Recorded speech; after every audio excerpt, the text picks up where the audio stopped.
Kagame.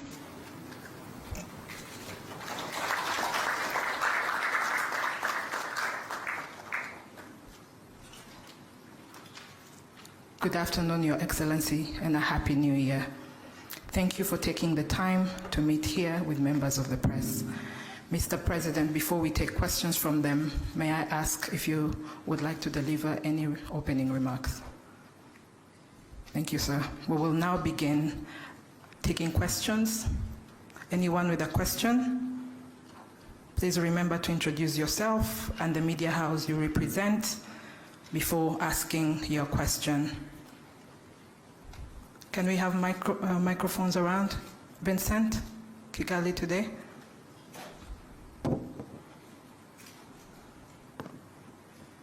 Thank you very much, Your Excellency. My name is Vincent Gasana. I work with Kagame Press.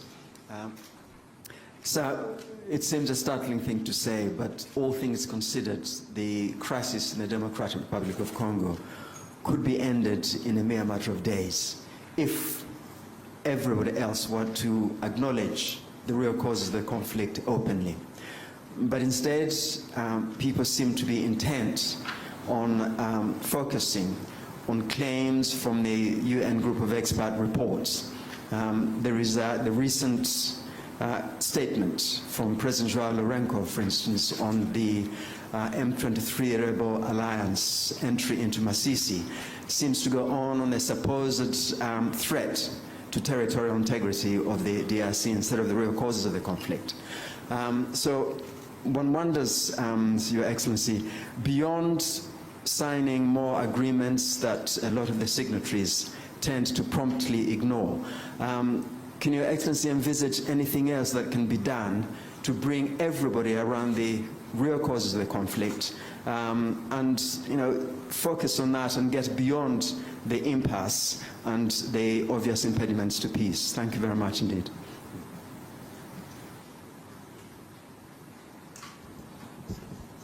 All right.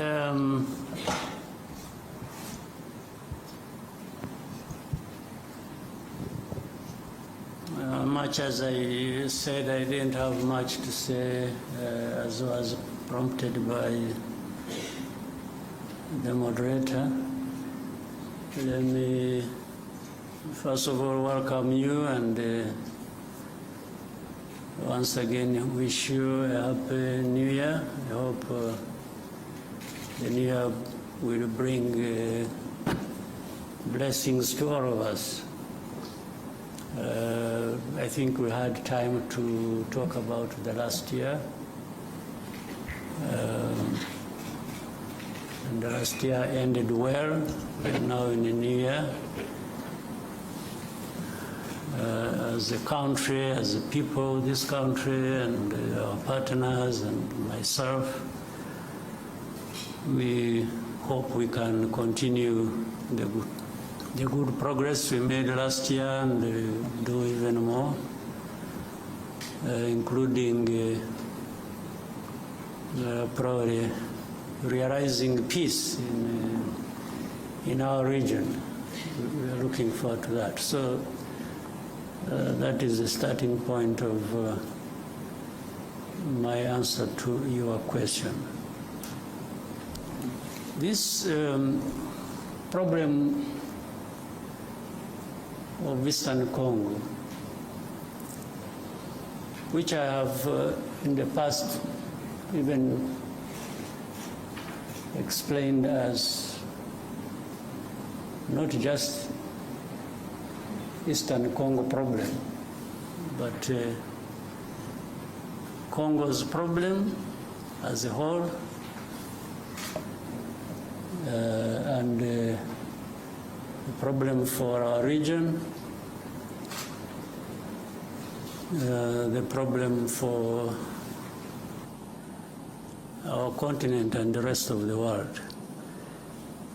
But every time it is referred to as Eastern Congo problem, in a way rightly so, because it is centered there.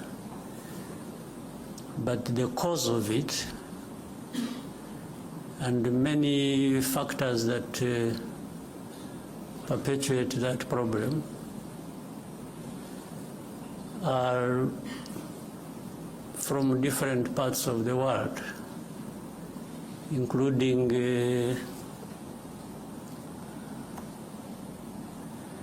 from the big countries as we know them, the powerful countries as we know them. In fact, that problem has roots in the history of that country, the history of our region, and the history of our continent, relating to even the early days of colonial time.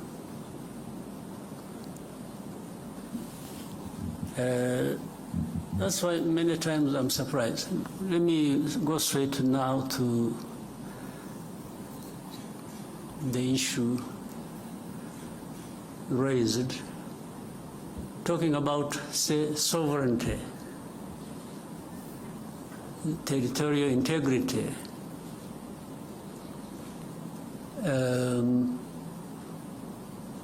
as you said in the statement made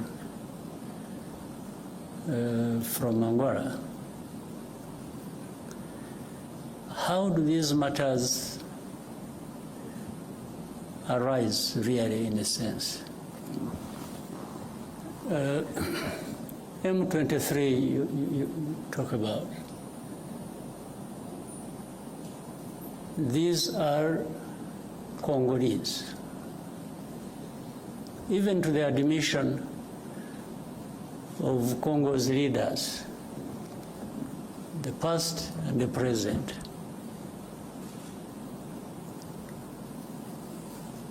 Now, why are they fighting? Why do we have over 100,000 refugees here in Rwanda, originating from that region? Why? Why do we have refugees here? Is it because Rwanda wants refugees and attracted them from Congo to come to Rwanda?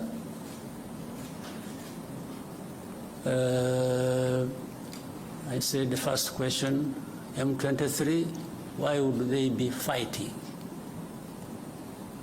They just like fighting?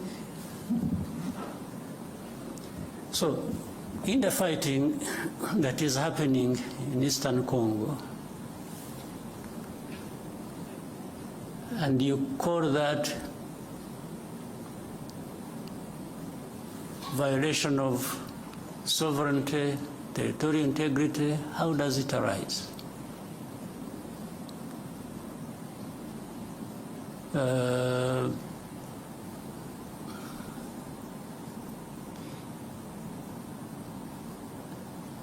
So,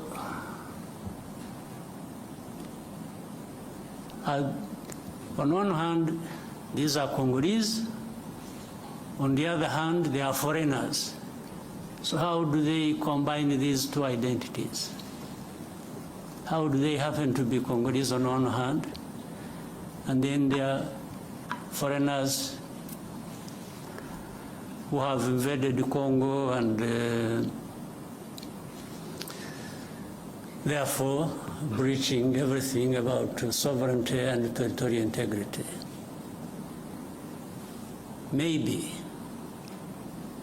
they mean something else. Let me also try to explain that. Those who make such statements, I would remind them and remind you here, and I know you know, people play like they are ignorant about things, yet they are supposed to be experts of that. This fighting that is happening in Eastern Congo, that has been going on for these last years, you mean here in this room, people don't know how that started, where it originated from. These groups fighting in Congo,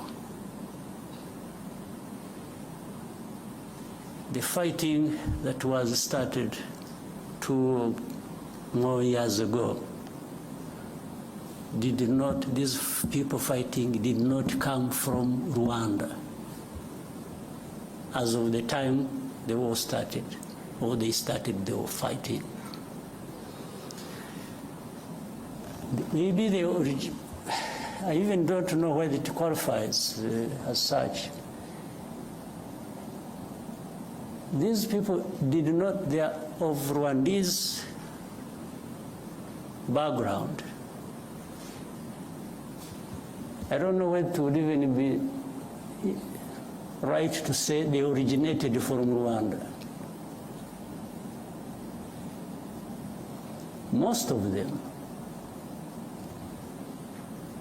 Congo found them where they are or where they were. It's not that there was a movement from Rwanda. Maybe some might have originated from Rwanda by this movement from Rwanda to that part, long ago. Even either before I was born or when I was a kid myself. But what I meant that Congo found these people there has to do with this history I'm talking about, of colonial times and the drawing of colonial borders. But that's why also the Congolese leaders at one point admit that these are Congolese, and then try to find another reason and say, oh, but the fighting is supported by Rwanda. But they can't tell anybody and convince anybody that the actual people who are fighting now, who started this fighting we're talking about, came from Rwanda. They did not come from Rwanda.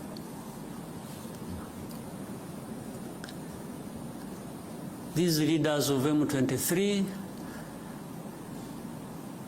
and the majority of their fighters came from Uganda, where they had been as refugees who ran away from, or as a result of solving the problem of 2012, 2013, when these people moved to Uganda and others came here. I remember for specific actually number, those who came here were between 500 and 600, whom we disarmed and gave back arms to the government of DRC at the time, and had been kept here for a long time until when things as they kept changing, the government of DRC used to send even their officials to come and speak to people here where we had held them in camps, to speak to them purportedly to resolve their problems. It went on back and forth for a long time. The problems were never resolved. But these are not the ones who started the fighting. And if you want to see where these people, most of them are still here. The fighting was started by the main group that was in and from Uganda. So how did it become Rwanda's problem, honestly? What is the basis? And for how long do we explain this? Up to what point?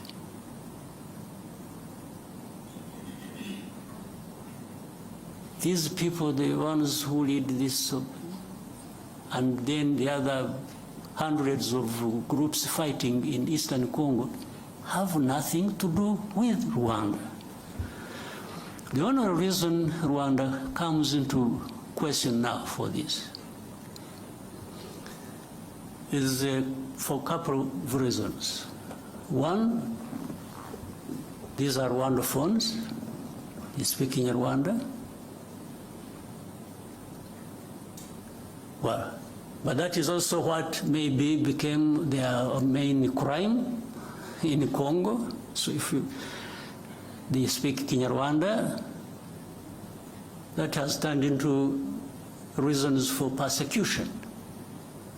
And that's why we have refugees here for over 2 decades.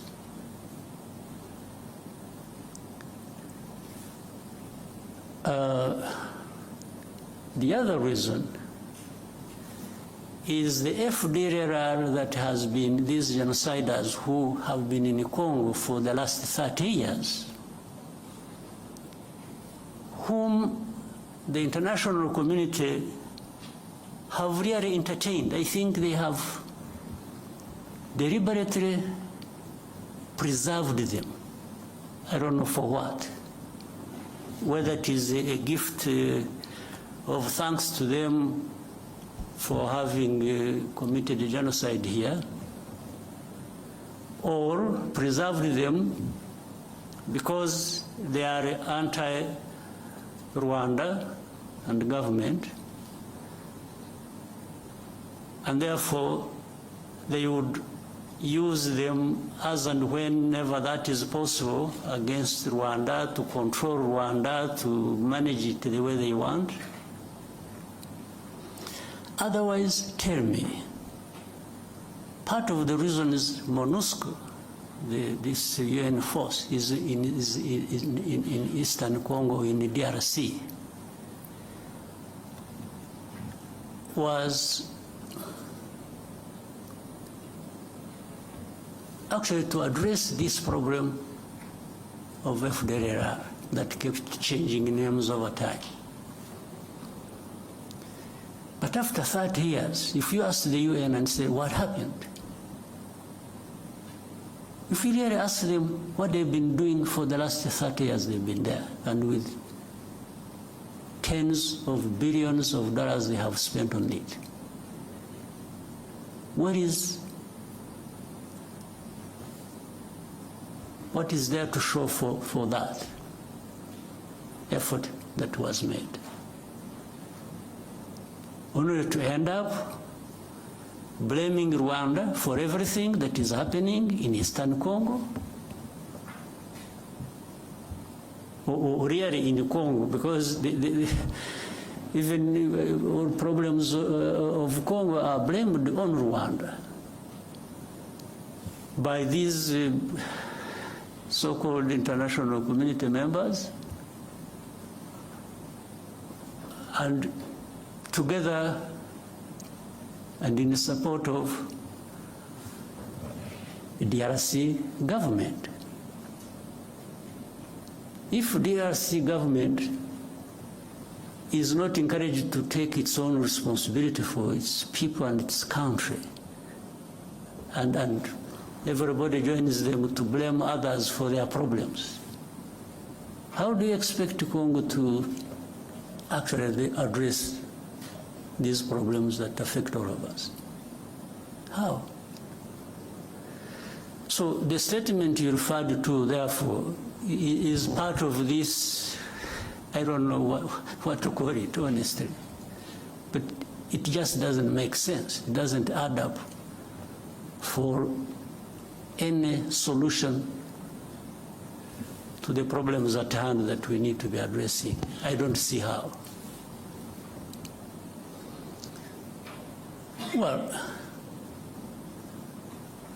I imagine a scenario where if we didn't have Rwanda at all, or if you could relocate Rwanda to another part of the world and remove it from here,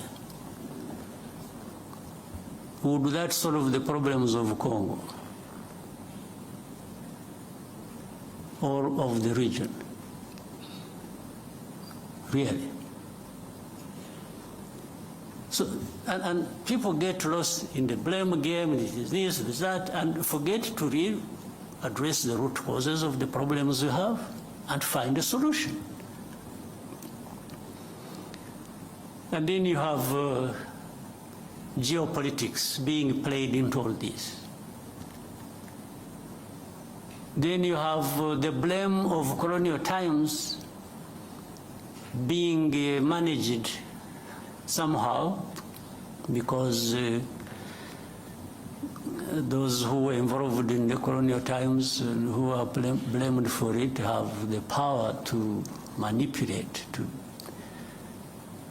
and always fall short of doing what is right.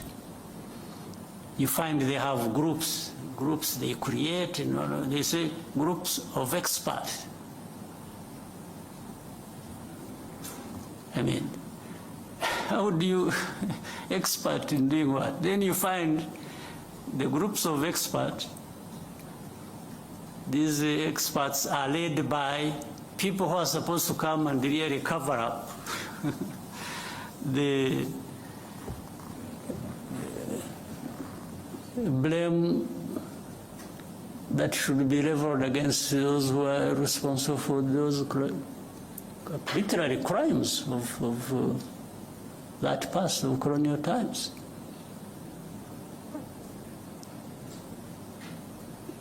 And they've been here in Eastern Congo or in Congo, groups of experts. What expertise? Expertise to come and tell lies? You know, these groups, the people making up these experts, you know, in broad daylight, killings, persecution, all kinds of stuff are done by people they see, government leaders in Congo, commanders, people belonging to either the police, the army, in broad daylight lynching people. This one is kept quiet about, and then the next, these experts write a whole, they pile up crimes committed by M23. They talk about things somewhere in the background in the villages, and they don't talk about these things that were done in towns, in broad daylight, before their eyes. Then they talk about, you know, M23 violating, you know, human rights and so on and so forth. And then Rwanda behind supporting them, and Rwanda is supposed to be there stealing minerals of Congo. So the whole thing is shifted from what the problem really is to some other imaginary problem they have created. And they really make people believe that. But honestly, for the last 30 years, if anybody wanted to understand what the problems are and what the solutions should be, you don't even need to be an expert. You just need to be wanting to resolve these problems and allowing people to have peace. So when you ask me what next do I think, I mean, what I think should happen is what I have thought from the beginning and have spoken out very loudly to whoever needed to listen. This problem is not insurmountable. It can be addressed. It can end. It should have ended in actual fact long ago. But you can't end it by manipulation. You can't end it by playing games. So, one, does FDLR exist in that situation or not? Do people understand the history of FDLR or not? So why should FDLR be an issue even for discussion? Or why should it be a big problem that can't be resolved? We told these people, whoever was involved, that we started with DRC itself, even before the current administration in DRC. We used to approach these people. We even approached the current administration. We said, let's work together to resolve this problem, and that we will support you with whatever you think you need, and we will avail ourselves and our resources to actually help you fight this FDLR and eliminate it from. And they refused.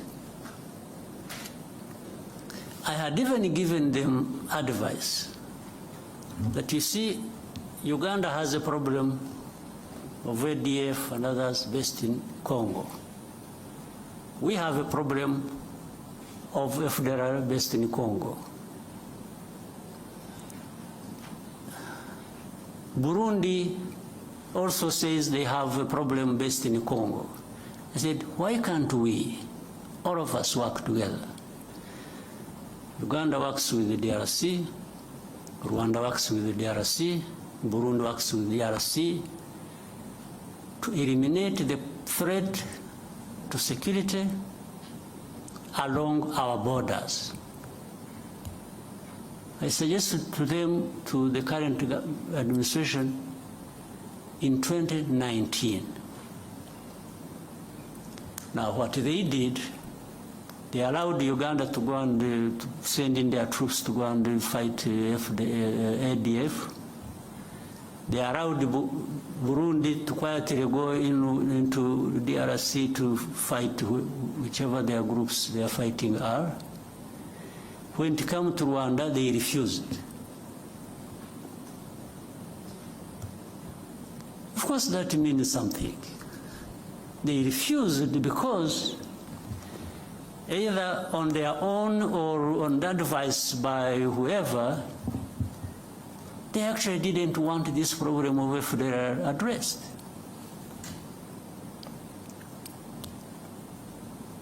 This was way before this M23 problem flared up. And as I mentioned to you, the main bulk, like the others, maybe they have been recruited from different places, but the main bulk of this group, including the leaders of M23, came from Uganda. They did not come from Rwanda. This is a basic fact you should all be knowing. Then ask yourselves, so how did it become Rwanda's problem? So why doesn't DRC address the problems of their own people? Why do they have to put the weight of that on our shoulders? Why don't they take away these 100,000 plus refugees here? Take them back home. Now, to show you the connection with these other countries, for all the time this problem has been there, some of these refugees, these countries, United States, Canada, Scandinavian countries, other countries, they've been coming here and selecting people from these camps that they would go and relocate in their countries. They've been doing it over a long time, but they have not taken many people. Out of 130,000 we have here, they have maybe among these countries, they have maybe relocated for settlement in their areas, about, can't be more than 11,000. Over 20 years. So do these people come and take these refugees? Or these people, knowing that they are taking Rwandese or they are taking Congolese? They definitely know they are taking Congolese. So how about those who are staying here and have not found a home anywhere in these areas? What happens to them? And they are coming every day, every time, with this fighting going on. So then they quickly find a solution in saying, let's blame Rwanda for everything. Then they make statements. Rwanda-backed M23 is doing this, is doing Rwanda every day. Rwanda must remove their forces. So I asked another time when we were having a conference like this, if anybody thinks Rwanda is in DRC, why should Rwanda be in DRC? They should ask themselves that question. If you want to blame Rwanda for being in DRC, can you also make an effort and try to reason and say, okay, but yeah, it's true, Rwanda is in DRC. Rwandan forces are in DRC. But why?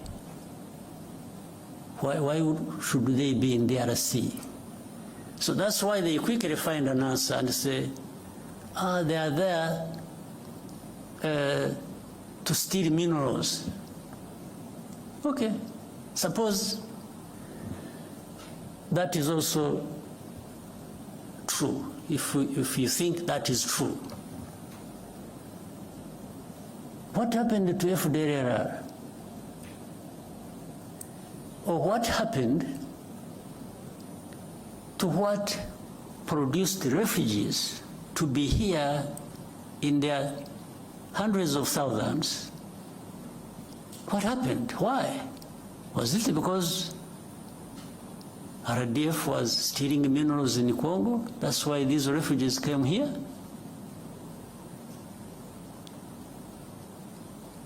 Is it? So where is the FDLR? FDLR is nowhere.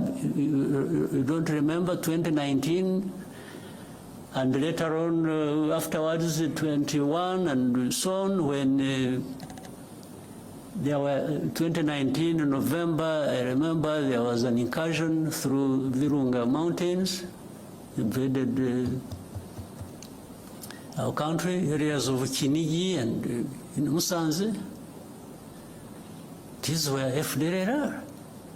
Afterwards, the bombardment that came from DRC onto our territory. There we held a Commonwealth conference here.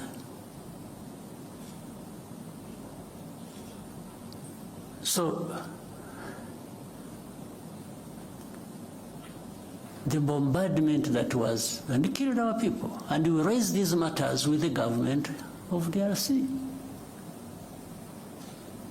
Now, so everything is, oh no, they are there just stealing minerals. Okay, if you are right on this, how about these other issues? How have you addressed them? So, my dear friend, I've given you a long answer. I wanted to be quoted correctly, and I hope you will. This problem can be addressed, but it cannot be addressed by just having processes where the only thing, in fact, it's really sad. We have processes and we have leaders leading these processes, and what becomes more important is the appearance the camera appearance. It's being seen there to be signing something, and that becomes an end in itself. You leave the problem intact, you don't address it. Oh, but you didn't go to Rwanda. Okay, how about the time I went there? What happened? Because there are times I have been in these. In fact, up to a point I got tired of going. We have meetings in Nairobi, I was always present. We have meetings in Rwanda, I was always present. We have, wherever there were meetings to discuss how to end this problem, Rwanda was present. But in the end, even now as we speak, the importance is not ending the problem, the importance is in the process. It's in the appearance to be photographed and you say you were in Rwanda. So if you're not there, but I have discovered that being there and not being there amounts to the same thing. It doesn't address the problem. So we have to find a way of addressing the problems. Not processes becoming an end in themselves.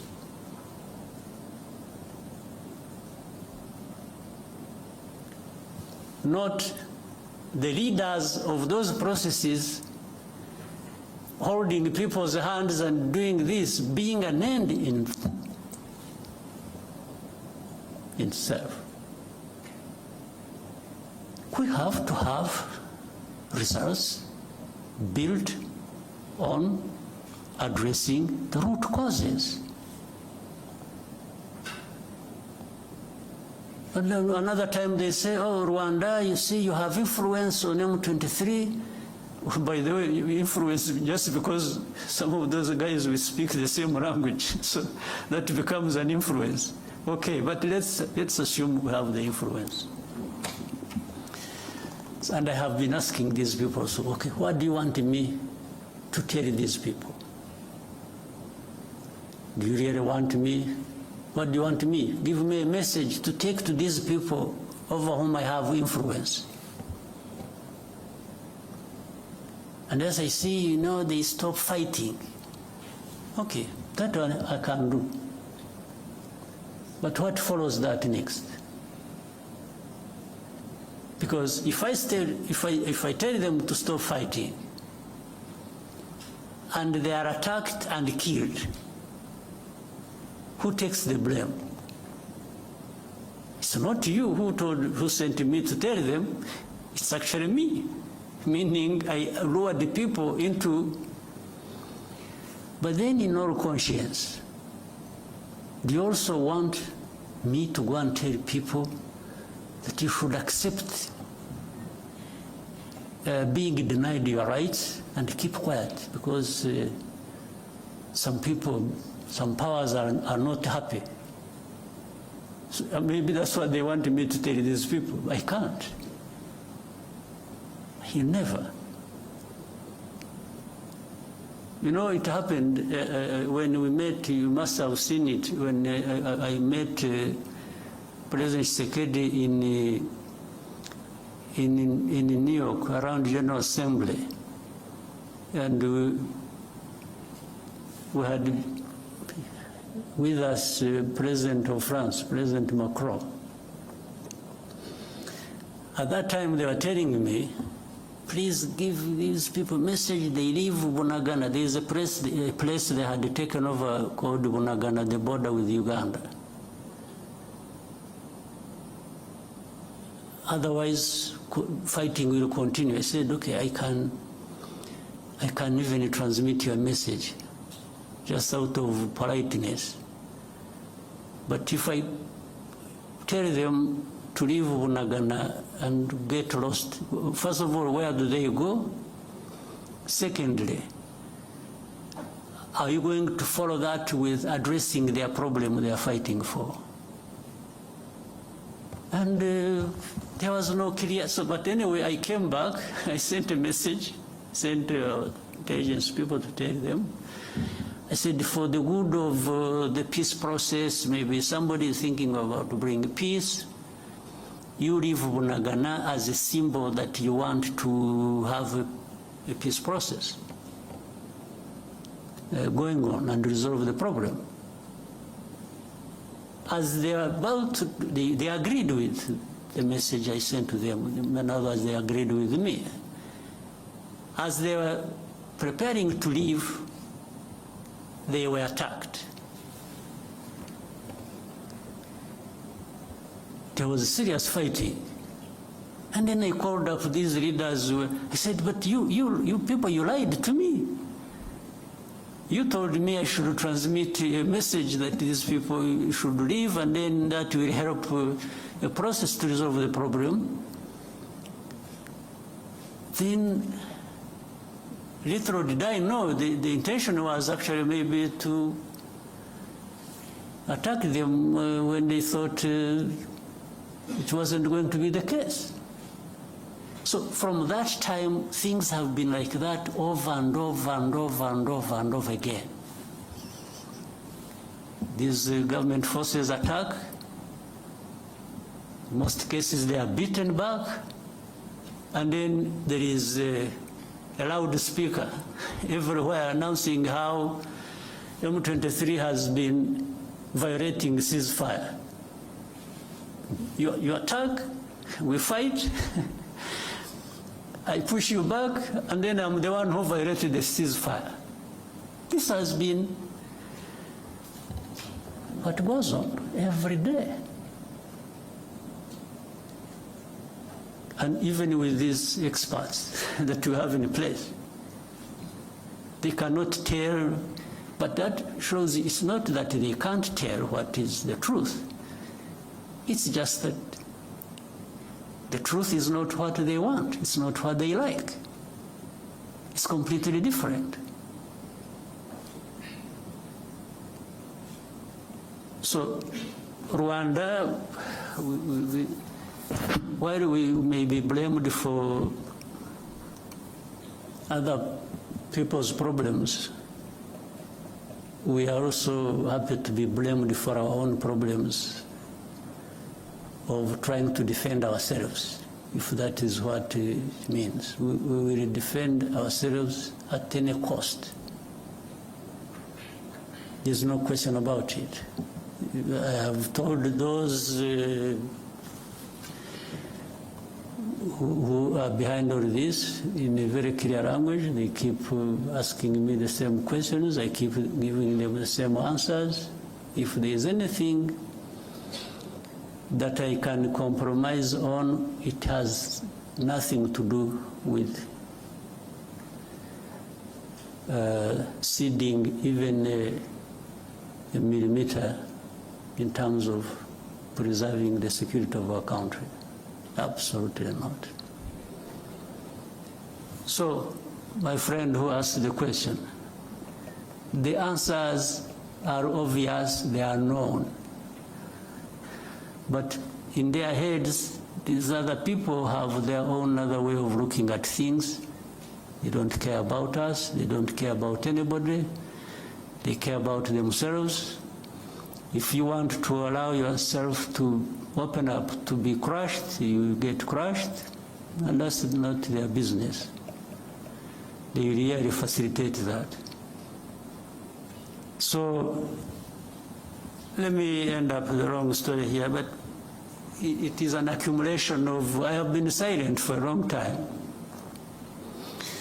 So I thought I needed maybe to go back into a little bit of the history of the problem.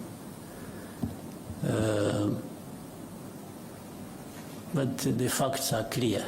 It's only those who don't want the facts that have other ways of looking at things. All right.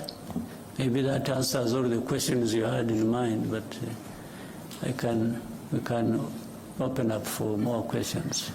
Your Excellency, before we take more questions from the room, we received a question from a journalist called Charles Onyango Obo. He and 10,000 more are watching live right now online. And he says, you led the African Union reform process and most of its financing mechanisms. Given the failure of AU diplomacy and security interventions in the Horn of Africa, the fiasco the EAC faced in Eastern DRC, the mixed results of the Rwanda process, do you think perhaps AU needs a reform of its political and diplomatic processes? Some have gone as far as calling for the disbanding of the AU's Peace and Security Council and the creation of a new, more effective mechanism. Do you agree? And what reforms, if any, do you think can make change? Well, on what you said, do I agree? I don't. Because it's not the structure or the form or whatever you have in place that is the problem. It is the people. It's the leaders. It's the people working in those structures and therefore subsequently the countries they come from that are a problem. So how do structures in themselves become a problem? So even if you created another structure, but you have the same people thinking the same way, what are you likely to get out of that? I think Charles must be aware of that. I don't know what really needs to be done. Yes, I was given responsibility by the leaders of our continent to work with others to suggest the reforms that can be made on our continent. I was happy to lead that process. And by the way, I also reached a point, after I had more or less completed the main bulk of what I was supposed to do, I thought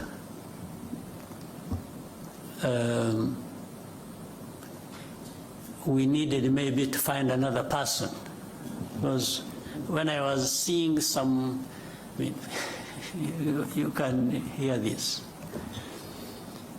We sit in meetings, leaders, I'm talking leaders, of leaders, presidents, prime ministers and others.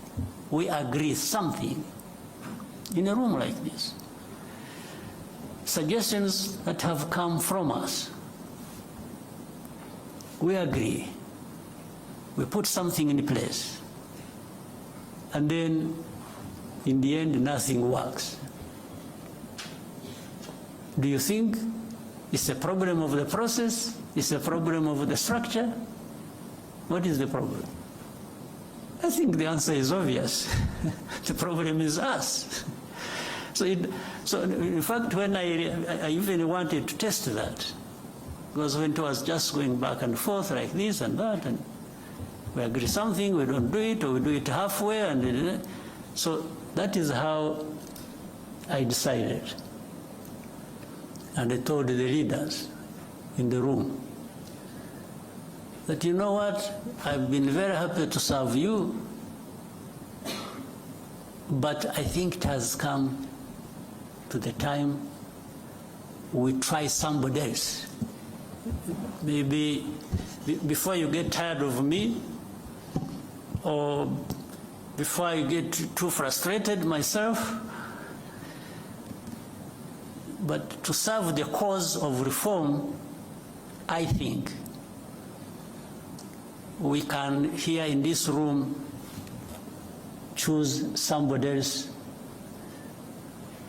to lead the process, so that we try different people, different angles of dealing with the matter, and that's how the process went to a different person, the President of Kenya, President Ruto.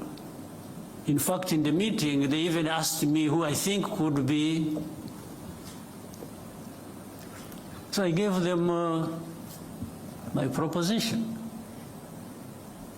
Or was to try and make a point to me that, I was trying to make a point to these people that we have a problem we need to address.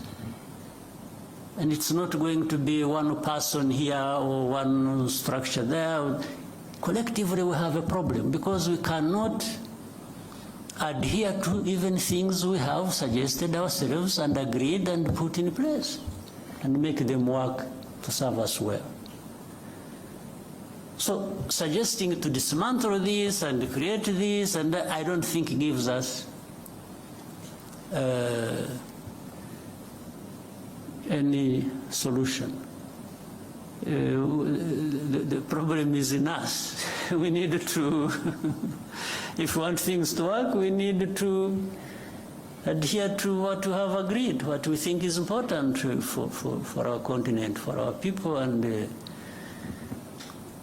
so we just have to keep trying with what we have in place.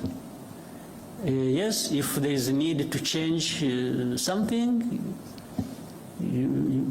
sure, you can do that, but you still remain with the problem with not doing what you have agreed, irrespective of whatever changes, other changes you put in place. Right? Yes. Yeah, so I don't see that. We need to find some way. I don't know whether, some magic. Whether we need to be saved, we need to,